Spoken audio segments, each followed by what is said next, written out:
दोस्तों, जब कब्रिस्तान में जब मैयत जारी हो या शमशान घाट पर कोई अर्थी जारी हो, जब यह जाती हैं चलते हैं तो फिर अनजान लोग भी इन्हें देखकर रुक जाते हैं।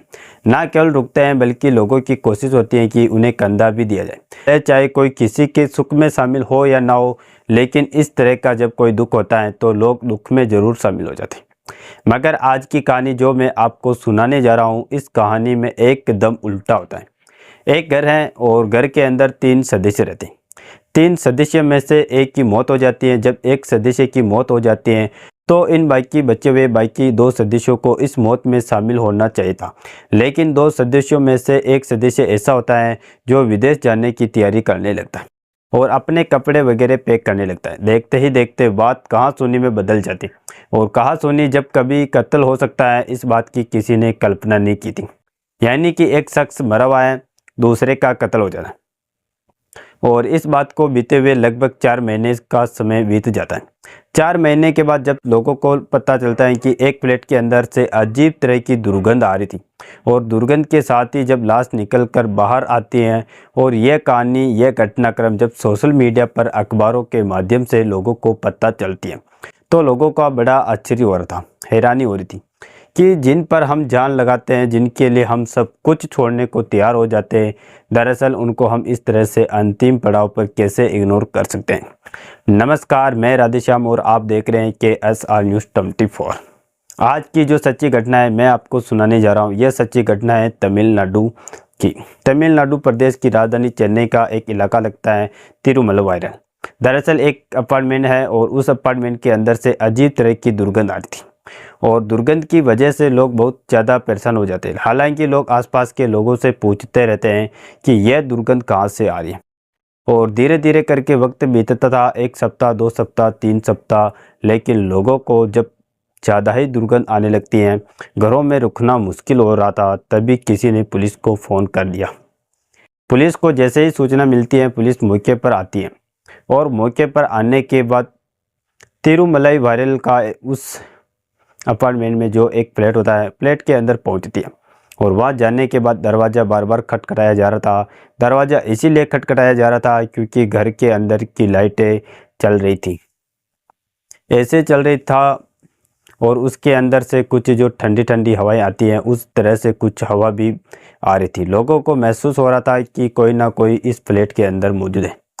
अब जब काफ़ी देर हो जाती है तभी वीडियोग्राफी कराई जाती है और वीडियोग्राफी कराने के बाद आसपास के जो लोग होते हैं उनको भी मौके पर बुला लिया जाता है ताकि किसी को कोई आरोप ना लगा दे कि भाई पुलिस ने दरवाज़ा बिना हमारी परमिशन के, बिना हमारी मौजूदगी के खोल दिया और हमारे पास इतना सारा सामान था। क्योंकि पुलिस को भी लोगों से अपनी जान बचानी पड़ती है। दरवाज़ा जैसे ही खुलता है, अचानक इस घर के अंदर से अजीब तरह की दुर्गंध आती है और उस दुर्गंध की भी जो कि थी स्मेल थी, वो पूरे फ्लैट में, पूरे उसे अपार्टमेंट में बहुत बुरी तरह से फैल जाती है। लोगों का रुकना मुश्किल हो जाता है। आखिरकार किसी तरीके से पुलिस या आसपास के जो लोग होते हैं फ्लैट के अंदर जाते हैं और फ्लैट के अंदर जाने के बाद जब देखते ही रह जाते हैं। एक लड़की, साथ ही उसके बराबर में एक बुजुर्ग आदमी की लाश पड़ी हुई थी। लाश दोनों बेड पर पड़ी हुई थी, आराम से वो पड़े हुए थे। लेकिन ये लाश क्यों पड़ी हुई थी, इसी का एक सवाल था। क्या इनकी हत्या हुई, क्या हुआ है? इसके पीछे जानकारी जुटाने की जब पुलिस कोशिश करती है तो पुलिस को यह सूचना मिलती है कि इस फ्लैट के अंदर 3 सदस्य रहते थे। जब 3 सदस्य रह रहे थे, जिसमें एक सदस्य होता है डॉक्टर शैमुल संपत, जिसकी उम्र लगभग 34 साल के आसपास होती है, जो कि विदेश से पढ़ाई यानी कि ऑस्ट्रेलिया से पढ़ाई करके होम्योपैथिक के और यह चेन्नई के तिरुमलवायरल के अपार्टमेंट के एक फ्लैट में यह रह रहा था। आखिरकार पुलिस के पास उसका नंबर आता है। नंबर आने के बाद उसकी CDR निकलवाई जाती है और जो CDR निकलवाई जाती है तो घटनास्थल से लगभग 70 किलोमीटर दूर एक जिला लगता है कांचीपुरम और कांचीपुरम का एक इलाका लगता है ओरिकाई। ओरिकाई में उस व्यक्ति की जब लोकेशन मिलती है तो पुलिस वहाँ जाकर दबिश देती है।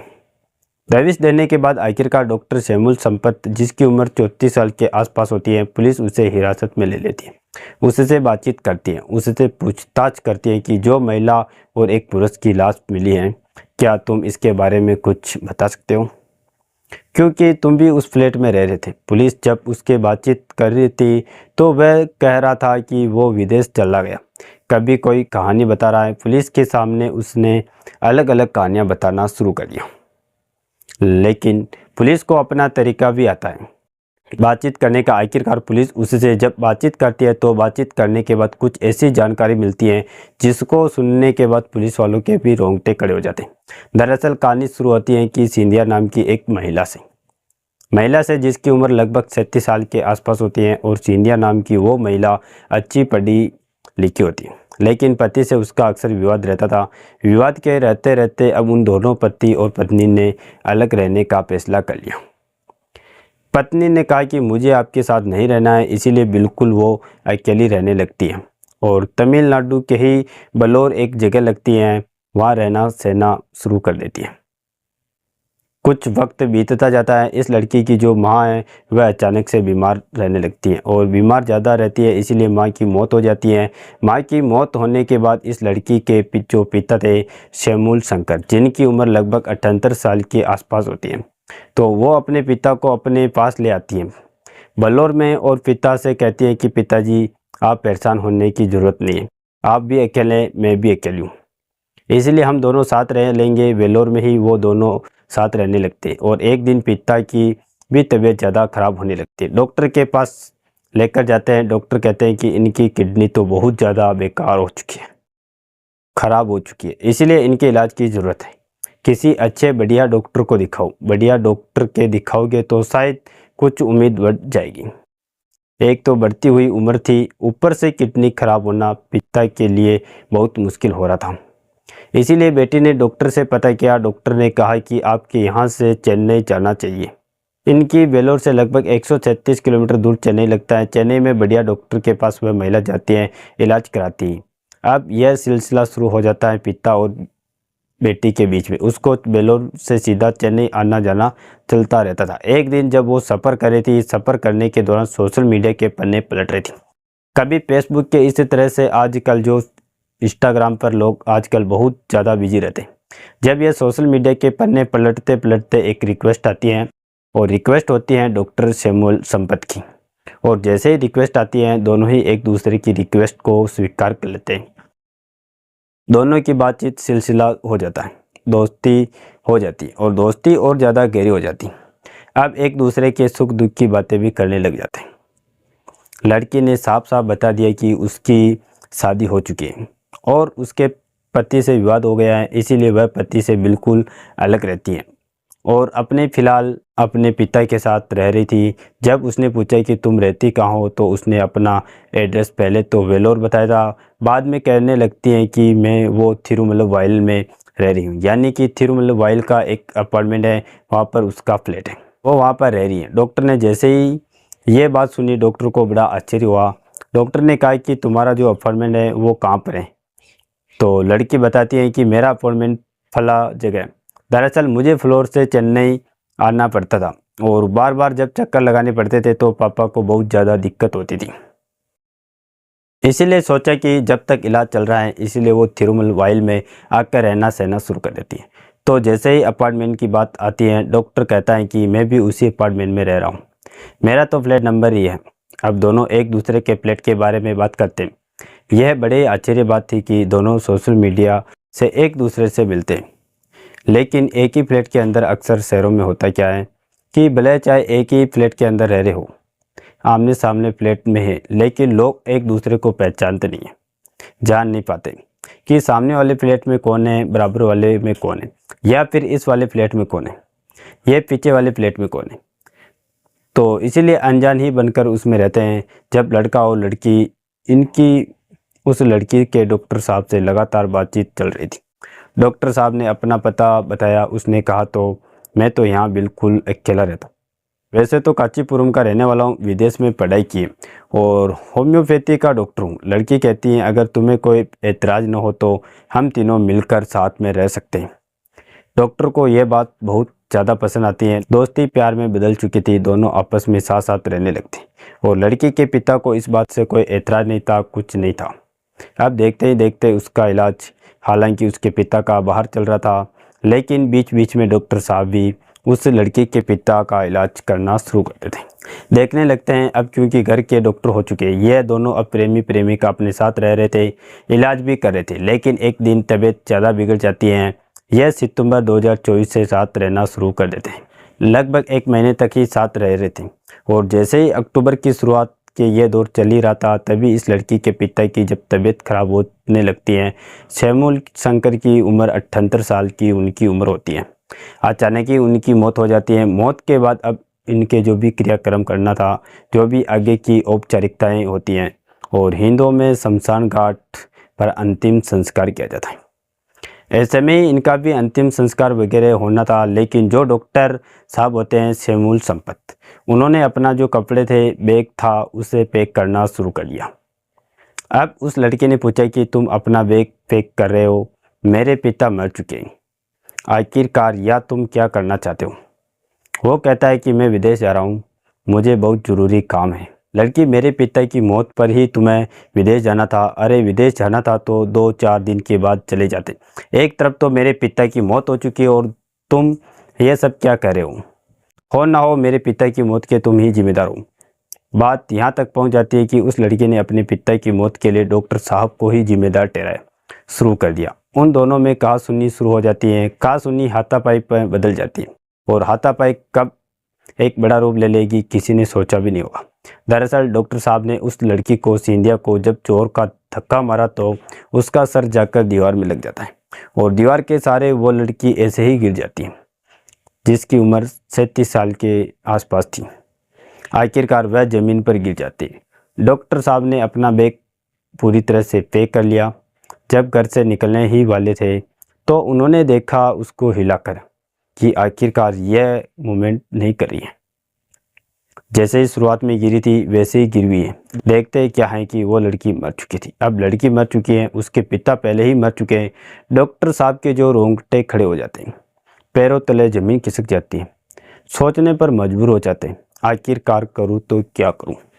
तभी उनके दिमाग में ख्याल आता है कि क्यों ना इसकी लाशों को कुछ ऐसा केमिकल छिड़का जाए जिससे क्या लोगों को अचानक एकदम से बदबू ना आए, दुर्गंध ना आए। तो इसीलिए उन्होंने कुछ केमिकल का इंतज़ाम किया और केमिकल का इंतज़ाम करने के बाद उसकी लाशों पर वो लगाया।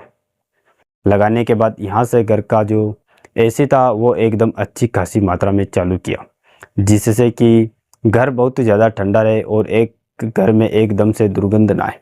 इसी तरह से अक्टूबर का महीना निकल जाता है, नवंबर का महीना निकल जाता है, दिसंबर का महीना भी निकल जाता है और जनवरी भी पूरा चला जाता है। जब 15 जनवरी के बाद दुर्गंध धीरे धीरे ज़्यादा बढ़ने लगती हैं, तब बढ़ते बढ़ते 2 सप्ताह और भी निकल जाते हैं। यानी कि 30 जनवरी 2025 का वो दिन था जब वो लोगों को ज़्यादा ही दिक्कतें परेशानी होने लगी। तब उन्होंने पुलिस को फ़ोन किया। पुलिस मौके पर आती है। मौके पर आने के बाद दरवाज़ा खुलवाया जाता है। उसके अंदर 2 लाशें निकलती हैं, बाप और बेटी की।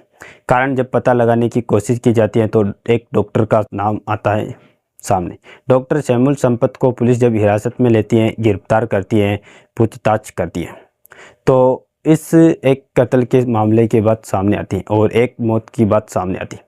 हालांकि डॉक्टर की जांच में यह बात सामने आई है कि एक मौत यानी कि लड़की के पिता की मौत तो सामान्य थी, लेकिन लड़की के सर में चोट लगने की वजह से उसकी मौत हुई है।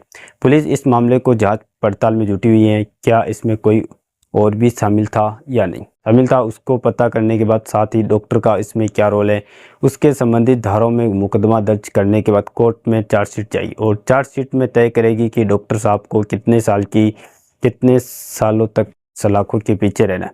यदि उस दिन ऐसा कुछ हुआ था तो डॉक्टर को शायद पुलिस को फ़ोन कर देना चाहिए था, जिसकी बात उस दिन होती है शायद अब नहीं हो, ज़्यादा नई बात हो चुकी है। एक कत्ल का इल्ज़ाम और दूसरा लाश छिपाने का इल्ज़ाम, केमिकल का इस्तेमाल करना इल्ज़ाम, तमाम तरह का इल्ज़ाम है जो सलाखों के पीछे लंबे समय तक डॉक्टर साहब की ज़िंदगी बिताना माना जा रहा था। दोस्तों, इस पूरे घटनाक्रम को सुनाने का उद्देश्य किसी को परेशान करना नहीं है, किसी का दिल दुखाना नहीं, बल्कि आपको जागरूक करना है, आपको सचेत करना है।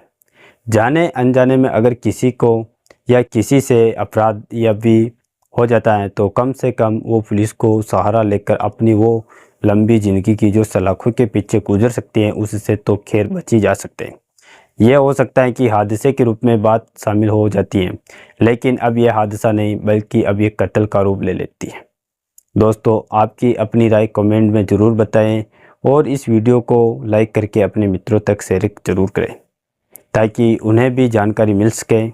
और इसी तरह क्राइम वीडियो देखने के लिए मेरे चैनल के SR न्यूज़ को सब्सक्राइब करके बेल आइकन को ऑल पर ज़रूर सेलेक्ट करें। जय श्री राम, जय हिंद, जय भारत।